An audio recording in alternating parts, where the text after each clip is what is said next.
President, Cory popular for losing Ninoy, in hands of Marcos. Manila, Philippines President Rodrigo Duterte had unflattering remarks about the late President Corazon Cory when he led the distribution of lands to farmers in Mindanao on Friday. The president said the country's 11th president, whose 10th death anniversary was commemorated by family and supporters on Thursday, became popular because her husband, opposition leader Benito Ninoy Aquino Jr., died in the hands of left square bracket dictator Ferdinand right square bracket Marcos. He also cited what he considered an incongruity in the land reform program under Aquino, who is hailed as an icon of Philippine democracy for restoring civil liberties and democratic institutions in the country following Marcos' downfall.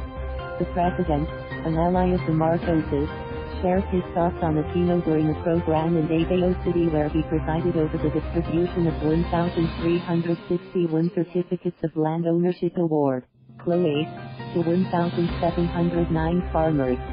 Cory Aquino may be popular. She is popular today. Why? For losing the husband in the hands of Mr. Marcos, he said. When she said, "I would like to declare land reform in all of the Philippines," she did not include her own left square bracket land right square bracket. She exempted left square bracket as right square bracket, so you call her, what? The 123, emancipated its incongruity, they call it, the president said. He was apparently referring to Hacienda Luisita, the sprawling sugar plantation in Tarlac owned by the Cojonco family. Aquino's husband was assassinated on August 21, 1983 at the airport tarmac on his return from exile in the United States. Ninoy's death galvanized the opposition to the Marcos dictatorship and made his widow a rallying figure of those challenging the regime. The movement climaxed in the 1986 Exo People's Power Revolution, that ousted Marcos and installed Aquino in power. During the post-Exo transition period, Aquino appointed Mr. Duterte Davao City Vice Mayor in an officer-in-charge capacity, thereby launching his political career. Contentious issue land reform was a contentious issue early in Aquino's presidency as well as in the 2010 election campaign of her son Benito III, who was elected president that year.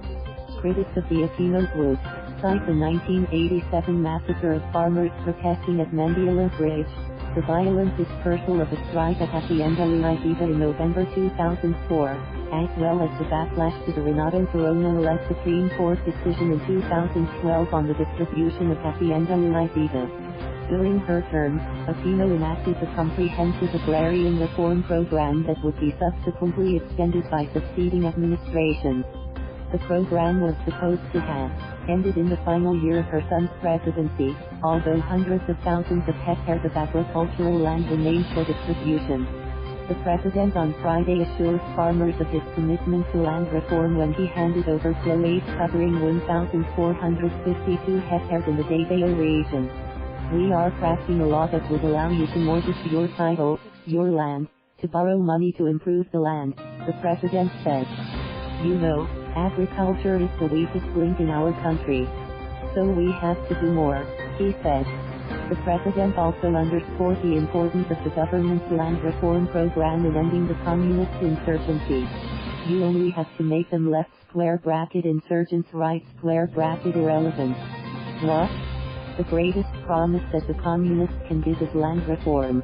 I have been at it since I became president 3 years ago," Mr. Duterte said. Thank you for watching. Please subscribe.